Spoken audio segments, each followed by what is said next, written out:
Good morning বন্ধুরা, welcome back to my channel. তো আমি সেখানে নিয়ে আসলাম আবারও একটি নতুন ব্লগ। তোমরা সবাই কেমন আছো?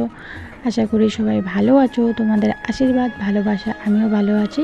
ঘুম থেকে উঠে পড়লাম। ঘুম থেকে উঠে সবার আগে মশারিটা খুলে নেই এইভাবে, কারণ সকালে ভালোই গরম পড়ে আর মশারি দিয়ে ফ্যানের হাওয়া ঢুকে না, যেন আমার মেয়েটা ভালো করে ঘুমাতে পারে। তার জন্য কিন্তু আমি এদিকে মশারিটা এইভাবে খুলে দেই।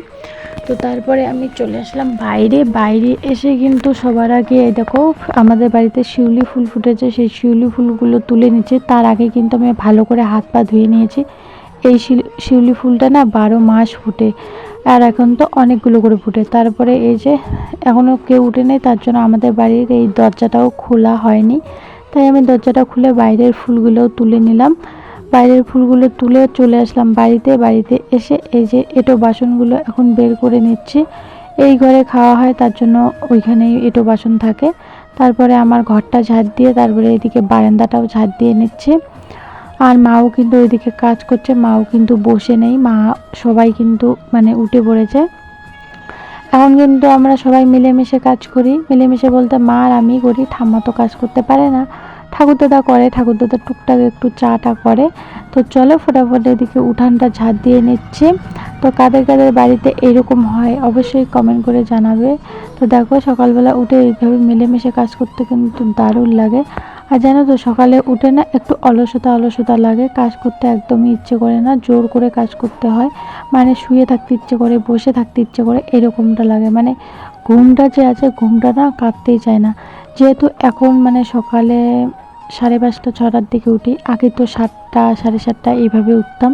তার জন্য মনে হয় এইটাই কারণ। মেয়ে দুটো ঘুম থেকে উঠে পড়েছে, তো যে ওদের জন্য দুধ আর বিস্কুট, আর আমাদের কিন্তু চা খাওয়া হয়ে গেছে। চলো এখন ওদের দুই বোনকে খেতে দিয়ে দিই। তারপর এদিকে আমি চলে আসলাম এই যে উনানটা মুছতে। উনানটা কেন মুছছি বলতো, আমার মা না যে ছাতু করবে, যে গম চাল এগুলো ভাজবে, যাতে আমরা নিরামিষের দিনও খেতে পারি। তার জন্য কিন্তু ওই যে সকালবেলা কড়াই মেজে নিয়েছে। এখন কিন্তু এদিকে উনানটাও লেগে এখন বাজে 10:30। তো আমার ঠাকুর পুজো দেওয়া কমপ্লিট, চান করে ঠাকুর পুজো দিয়ে দিয়েছি। তোমাদের সঙ্গে আর শেয়ার করিনি।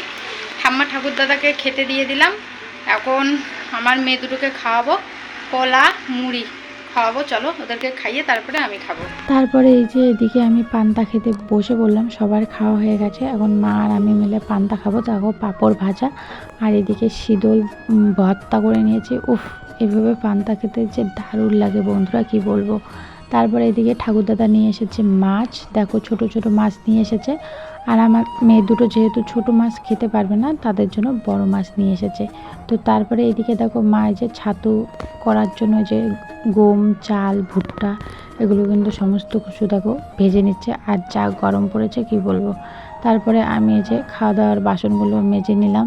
তারপরে মেয়ে দুটোকে চান করে দিয়েছি। এই যে জামা কাপড়গুলো কেচে দিলাম, সেগুলো এখানে মেলে দিচ্ছি। আর কিন্তু বাইরে গেলাম না।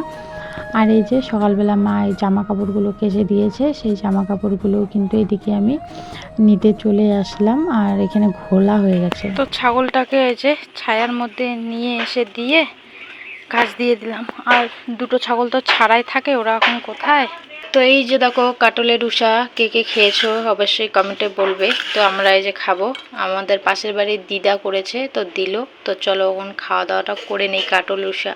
তারপরে চলে আসলাম রান্নাঘরে আসার আগে কিন্তু ওইদিকে আমি আমার ছোটো মেয়েকে ঘুম পাঠিয়ে দিয়েছি। তো আমিও শুয়েছিলাম, মা বলছে আয় একটু আমাকে সাহায্য কর। তো তার জন্য সাহায্য করতে চলে আসলাম। মা ওইদিকে উনানে ভাত তারপরে আরও সবজি রান্না করছে, আর আমি গ্যাসের মধ্যে মাছগুলো ভেজে নিচ্ছি। মা বলছে যা গরম পড়েছে একটু হেল্প কর, না হলে না দেরি হয়ে যাবে, কষ্ট হয়ে যাবে। তা আমি বললাম ঠিক আছে, আমি গ্যাসে একটা সবজি বানিয়ে নিচ্ছি, তুমি বাকি সবজিগুলো উনানের মধ্যে রান্না করো। তো দেখো এদিকে কচুরলতি নিয়ে আসা হয়েছে, সেই কচুরলতির সবজিটাই কিন্তু এদিকে আমি রান্না করছি। আর মা কিন্তু ওদিকে উনানে রান্না করছে। তো আমরা কিন্তু এইভাবেই কাজ করি। তোমরাও পারলে তোমার মাকে এইভাবে সাহায্য করো। আমার মতো কাজ করতে ভালোই লাগে, কি বলো তো, কাজ করলে শরীর ভালো থাকে, মনটাও ভালো থাকে, কাজের নিশায় থাকে। আর বসে থাকলে কি বলো তো, বসে থাকলে অলসতা লাগে। রান্না করে একটু এসে বিছানায় শুলাম। আর এই যে ইনি উঠে পড়লো, ঠিক আছে, বড় মেয়ে ঘুমিয়েছে। একটু শুয়ে চোখ দুটো কেন বন্ধ করলাম, ওর যে জ্বালা হয়েছে কি বলবো। এই যে দুষ্টুমি যখন থেকে শুয়েছি তখন থেকে কি বলবো, বলার ভাষা নেই। তো এখন ওকে ভাত নিয়ে এসে খাওয়াবো। বড় ঘুমিয়ে আছে, বড় যখন উঠবে তখন ওকে খাওয়াবো। ওদের দুই বোনকে খেতে দিয়ে তারপরে কিন্তু এদিকে আমিও খেতে বসে পড়েছি। আর কি কি রেসিপি আছে দেখে নাও। তারপরে ফিরে আসলাম একদম বিকেলবেলা। আর এদিকে আকাশটা এত পরিমাণে খারাপ করেছে, হাওয়া কি বলবো। তাই গরু ছাগলগুলোকে বাড়ি নিয়ে যাওয়া হচ্ছে। তারপরে ঘরে চলে আসলাম। ঘরে এসে সবার আগে জানলাটা বন্ধ করে দিচ্ছি, যেহেতু সন্ধ্যা হয়ে গেছে। জানলাটা বন্ধ না করলে তো হবে না, এটা কিছুক্ষণের সময়ের জন্য। তো দেখো আবারও আমি জানলাটা খুলে দিয়েছি। আর দৃশ্যটা বা দেখো, এত সুন্দর দৃশ্য, মানে প্রাকৃতিক দৃশ্য, প্রাকৃতিক সৌন্দর্যই আলাদা একটা অনুভূতি। দেখে তো দারুণ লাগছিল, তাই তোমাদের সঙ্গেও শেয়ার করলাম। যা গরম পড়েছিল, মেয়ে দুটোকে দেখো চান করিয়ে দিয়েছি। ওদেরও চান হয়ে গেছে, মানে আমারও চান হয়ে গেছে। তোমরা চান করেছো না? মানে গা ঘেমে একদম আটা আটা হয়ে গেছে, তাই ওদের দুজনকেও চান করিয়ে দিয়েছি। চান করে আমরা দেখো ইয়েলো ইয়েলো হয়ে গেছে সবাই। আর কি সুন্দর মানে হাওয়া আসছে, ঠান্ডা হাওয়া। জানলাগুলো না মেলে দিয়ে থাকতে পারলাম না। খুব সুন্দর ঠান্ডা হাওয়া। চান করে আজকে সেনে শান্তি লাগলো, মানে শরীরটা একদম জুড়িয়ে যাচ্ছে ঠান্ডায়।